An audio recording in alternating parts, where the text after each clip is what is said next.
너희는 여호와를 만날 만한 때에 찾으라. 가까이 계실 때에 그를 부르라. 악인은 그의 길을, 불의한 자는 그의 생각을 버리고 여호와께로 돌아오라.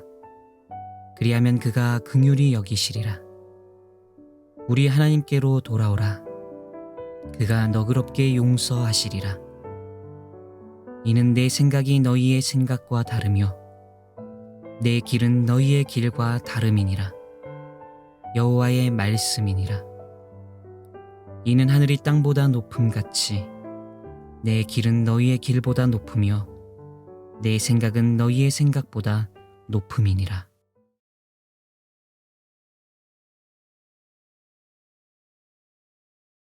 전에 우연히 재미있는 노래 한 곡을 듣게 되었습니다. 노래의 멜로디도 멜로디지만 가사가 어찌나 재미있고 또 한편으로 통쾌한 기분까지 들던지 한동안 그 노래를 흥얼거리며 따라 불렀던 기억이 있습니다.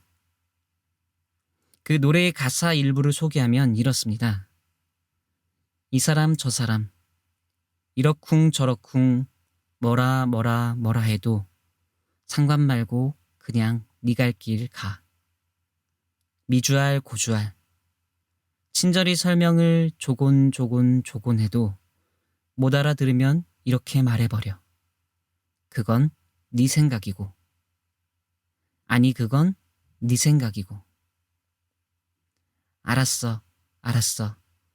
뭔 말인지 알겠지만은 그건 네 생각이고. 그거는 어디까지나 네 생각이고. 가사를 듣고 이 노래가 무슨 노래인지 금방 아신 분도 있을 텐데요. 이것은 장기하와 얼굴들이라는 그룹이 부른 그건 네 생각이고 라는 제목의 노래입니다. 가사 일부만 들어봐도 알 수 있듯이 이 노래 가사가 서정적이거나 여운과 감동을 주는 그런 가사는 아닙니다. 그저 단순하면서도 흥미있는 가사죠. 이 노래는 부담 없이 가볍게 들을 수 있는 노래인데요. 그런데 이 노래를 유심히 듣다 보면 그 내용이 의외로 우리를 제법 깊은 생각에 잠기게 만듭니다. 여러분, 이 노래를 만든 뮤지션은 어떤 의도를 가지고 이것을 만들었을까요? 대중가요이니 당연히 사람들의 관심과 인기를 염두에 두고 만들었겠죠. 그리고 거기에 덧붙여 이 노래를 통해 대중에게 전달하고 싶은 메시지를 담았을 것입니다. 그렇다면 그것이 무엇인가? 대중에게 노래를 통해 전하고 싶었던 이야기. 그것은 아마도 이 노래의 제목 그대로가 아닐까 싶습니다. 그건 네 생각이고. 즉, 너의 생각을 나에게, 다른 사람에게 강요하지 말라는 것입니다. 이 노래는 당시 사람들의 큰 호응을 이끌어냈는데 사람들이 이 노래에 반응했다는 것은 대중에게 크게 두 가지를 충족시켜줬다는 뜻입니다. 하나는 음악성이고 다른 하나는 공감대입니다. 저 역시 이 노래를 한동안 즐겨 들었던 이유가 바로 이 두 가지 이유 때문이었습니다. 흥겨운 멜로디와 공감되는 노래 가사. 그런데 여러분, 이 노래에 공감하는 이가 많다는 것은 우리가 다른 각도로 생각해 볼 때 어떤 이유 때문이든지 타인과 갈등 중에 있거나 갈등을 경험한 이들이 많다는 의미로도 해석할 수도 있습니다. 그렇지 않습니까? 여러분, 우리가 삶을 살아가다 보면 다른 사람과 관계에 있어서 갈등을 겪게 되는 경우가 종종 있습니다. 그런데 그 갈등의 원인이 어디에서부터 오는가 하면 다양한 원인이 있겠지만 우리가 간과할 수 없는 원인 중 하나가 바로 방금 전에 소개한 노래에서 말하는 것처럼 생각의 차이 때문입니다. 나의 생각과 너의 생각이 다름으로 인해 그 다른 입장을 서로가 고집할 때 관계가 틀어지는 갈등을 겪을 수 있습니다. 여러분은 혹시 그런 갈등을 경험한 적 없습니까? 그런데 이런 갈등은 믿음이 있고 없고와 관계가 없습니다. 생각의 다름으로 인해 겪는 갈등은 믿음 없는 자들에게만 나타나는 것이 아니라 얼마든지 우리에게도, 믿음 있는 자들에게도 나타날 수 있습니다. 그 대표적인 예가 바로 사도행전 15장에 기록된 이야기입니다. 그럼 한번 사도행전 15장 36절에서 41절을 함께 읽어볼까요? 며칠 후에 바울이 바나바더러 말하되 우리가 주의 말씀을 전한 각 성으로 다시 가서 형제들이 어떠한가 방문하자 하고, 바나바는 마가라 하는 요한도 데리고 가고자 하나 바울은 밤빌리아에서 자기들을 떠나 함께 일하러 가지 아니한 자를 데리고 가는 것이 옳지 않다 하여 서로 심히 다투어 피차 갈라서니, 바나바는 마가를 데리고 배 타고 구브로로 가고 바울은 실라를 택한 후에 형제들에게 주의 은혜의 부탁함을 받고 떠나 수리아와 길리기아로 다니며 교회들을 견고하게 하니라. 여기에 우리가 잘 아는 두 사람이 등장합니다. 바로 바울과 바나바죠. 바울과 바나바는 우리가 초대교회 시대를 이야기할 때 빠뜨릴 수 없는 너무도 중요한 믿음의 사람들입니다. 바나바는 사도행전 11장 24절에서 착한 사람이요 성령과 믿음이 충만한 사람이라고 소개하는데, 그는 자신의 밭을 팔아서 사도들에게 바쳐 가난한 사람들을 위해 쓰게 했던 사람이고, 또 회심한 사울을 예루살렘에 있던 제자들에게 데리고 가서 잘 소개해 주었던 사람입니다. 그리고 바울은 우리가 잘 알고 있듯이 한때 교회를 핍박하던 자였지만 예수님을 만난 후 변화되어서 주를 위해 자신의 남은 삶을 온전히 바친 사람입니다. 이 두 사람은 서로에게 믿음의 동역자가 되어 주의 복음을 전하는 일에 함께 했습니다. 그런데 어느 날 바울이 바나바에게 이렇게 말합니다. 우리가 주의 말씀을 전한 각 성으로 다시 가서 형제들이 어떠한가 방문하자. 이 말은 쉽게 말해서 지난번에 우리가 복음을 전한 곳에 사람들이 믿음 생활을 잘하고 있는지 신방을 가자는 것입니다. 바나바는 바울의 이 제안을 흔쾌히 수락했습니다. 하지만 얼마 가지 않아 이 두 사람에게 뜻하지 않은 문제가 발생했습니다. 그것은 전도 여행을 떠날 때 누구를 데리고 가느냐에 대한 의견 차이였습니다. 성경을 보면 바나바는 자신의 사촌인 마가라 하는 요한을 함께 데리고 가자고 바울에게 이야기했는데, 바울은 바나바의 그 말을 단호하게 거절했습니다. 바울이 바나바의 제안을 거절한 데는 다 이유가 있었습니다.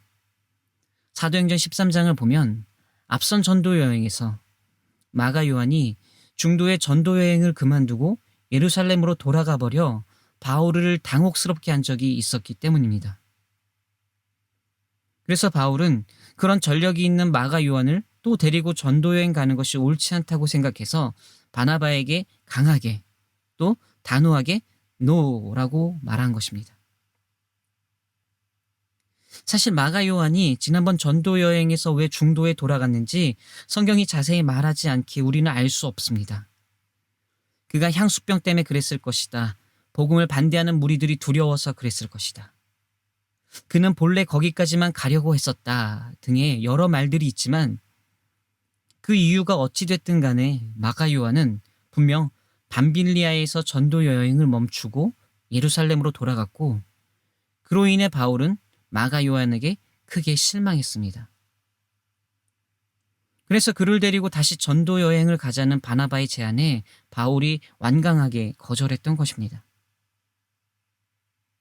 바나바가 말합니다. 바울, 당신이 마가 요한을 오해하고 있다. 마가 요한은 결코 그런 아이가 아니다. 그러자 바울이 이렇게 말합니다. 그것은 당신 생각이다. 그는 또 우리를 힘들게 할 것이다. 그러자 또 바나바가 바울에게 말합니다. 아니다. 그것은 당신 생각이다. 마가 요한에게 다시 기회를 주자. 이렇게 바울과 바나바는 상대방 의견에 동의하지 않고 자신의 생각과 입장을 고집했습니다. 자, 그럼 그 결과가 어떻게 되었을까요? 생각의 차이로 인한 이 갈등으로 인해 결국 바나바와 바울이 서로 심히 다투고 갈라서고 말았습니다.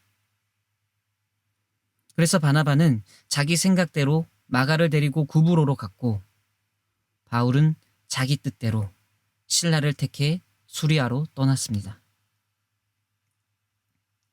이전까지 바나바와 바울은 서로 믿음의 동역자로서, 전도 파트너로서 함께 일했는데, 어떤 한 부분에 있어서 생각의 차이가 갈등을 만들었고, 이로 인해 결국 두 사람이 갈라서서 따로 전도 여행을 떠나게 되었습니다.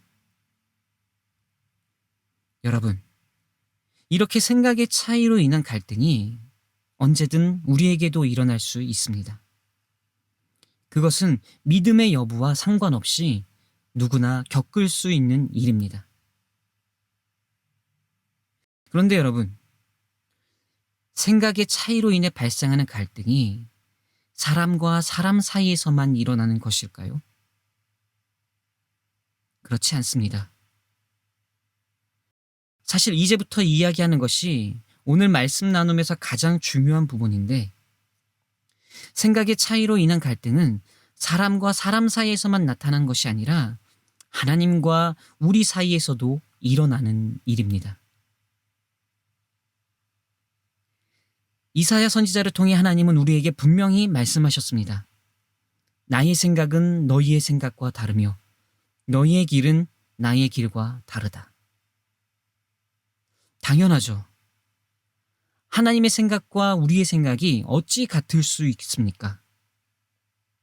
그분은 온 세상의 창조주이시며 만물의 주관자이시고, 우리는 그저 한낱 미물에 불과한데 어떻게 높으신 하나님의 생각과 낮고 천한 우리의 생각이 같을 수 있겠습니까? 하나님께서도 이렇게 말씀하셨습니다. 나의 생각은 너희의 생각보다 높다.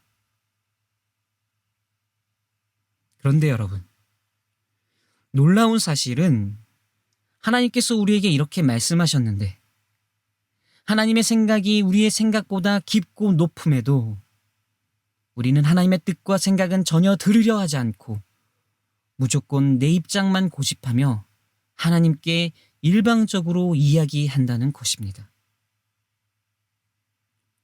사람과 사람 사이에서도 누군가에게 일방적으로 자기 뜻과 생각만 강요하면 보이지 않는 갈등이 발생하는데, 하나님과 우리 사이에서도 우리가 하나님의 음성은 들으려 하지 않고 내 생각만 고집한다면 하나님과 우리 사이에 당연히 갈등이 발생하지 않을까요?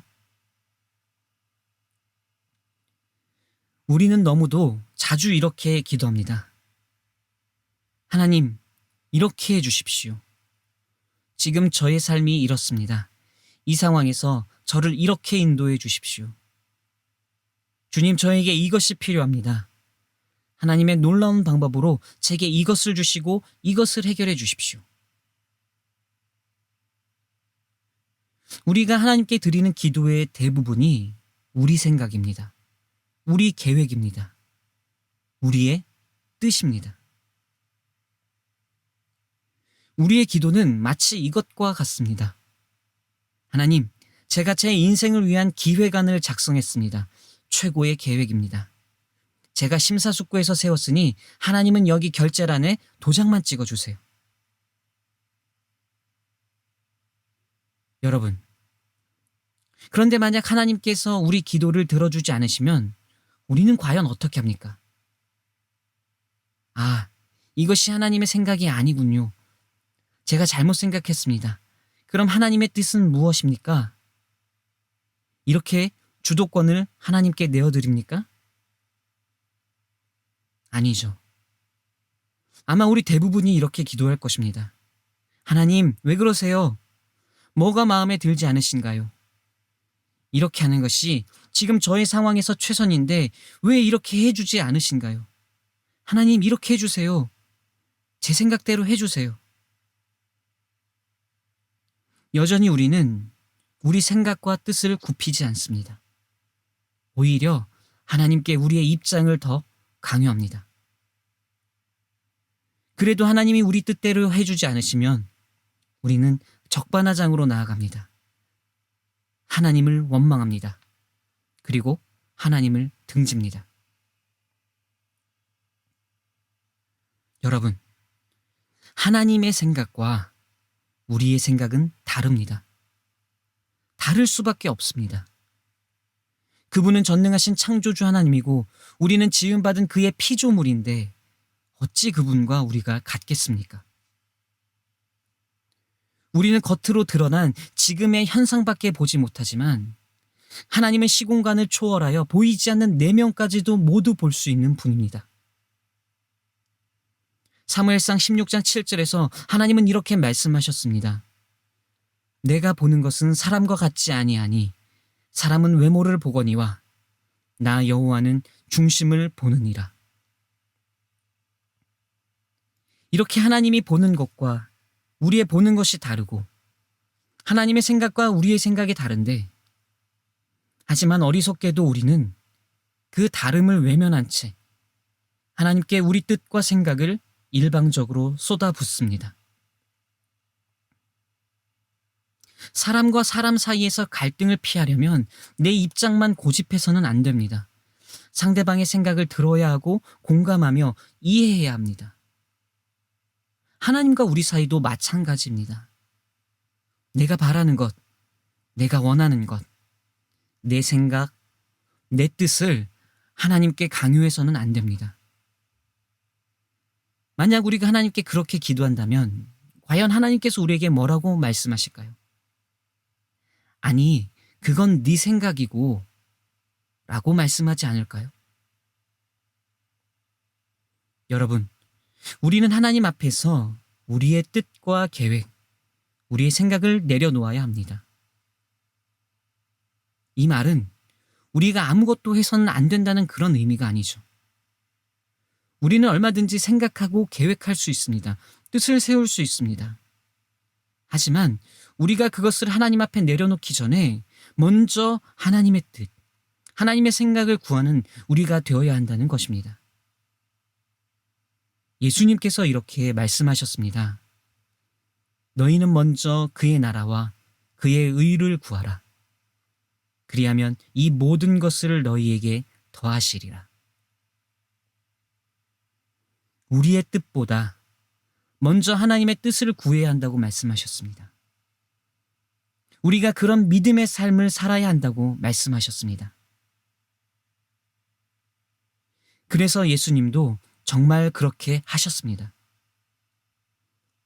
예수님도 자신의 뜻이 있었지만 하나님 앞에 그것을 내려놓고 먼저 하나님의 뜻을 구했습니다. 하나님의 뜻이 이루어지기를 간구했습니다. 마태복음 26장을 보십시오. 예수님은 겟세마네에서 이렇게 기도하셨습니다. 내 아버지여, 만일 할 만하시거든 이 잔을 내게서 지나가게 하옵소서. 그러나 나의 원대로 마시옵고 아버지의 원대로 하옵소서. 이처럼 예수님도 하나님 앞에 자신의 생각을 내려놓고 하나님의 뜻을 구했습니다. 여러분, 우리도 예수님 닮은 이와 같은 삶을 살아야 하지 않을까요? 언제까지 어린아이 같은 믿음에 머무르겠습니까? 하나님 이렇게 해주세요. 하나님 저렇게 해주세요.